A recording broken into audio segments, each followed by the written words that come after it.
Pour ce premier match de 2012 au Roudourou, les Rouges et Noirs se doivent de répondre présents face à leur public. D'abord pour offrir un beau cadeau d'anniversaire à l'un des groupes de leur COP qui fêtait ses 10 ans, mais surtout pour repartir de l'avant après 3 défaites consécutives en championnat.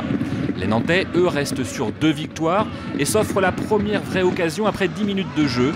Planté nouveau titulaire dans les cages guingampaises, repousse sur sa ligne le tir de Djordjevic.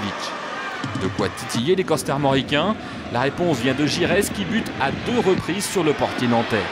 2 actions à l'image de cette rencontre où le rapport de force semble s'équilibrer jusqu'à la 67e minute, une minute fatidique pour les Canaries. Un match de foot, c'est une concentration mais maximale pendant 95 minutes, quoi. Et c'est ça qui est franchement énervant, quoi. On est incapable de se réguler dans ce domaine-là. 7 minutes où tout bascule commence par une superbe action collective des Guingampais. Knocker, très actif, décale côté droit Attic qui remet en retrait pour son capitaine. Mathis ne se fait pas prier pour expédier la balle dans les filets de Rioux. 1-0.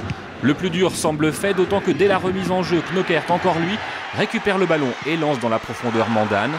La nouvelle recrue des Rouges et Noirs en profite pour ouvrir son compteur. 2-0.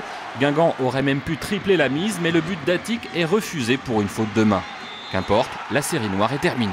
Donc on n'a pas pris le but et on prend 3 points, donc c'est contrat rempli. Maintenant il faut aussi qu'on se serve de ce match-là pour avancer, parce qu'on est, on est parti dans une deuxième partie de championnat qui va être très âpre, très disputée, comme ce soir. Au classement, avant les autres matchs de ce soir, Guingamp se replace au pied du podium et reprend 3 points d'avance sur des Nantais qui devront encore attendre pour rejoindre les sommets du championnat.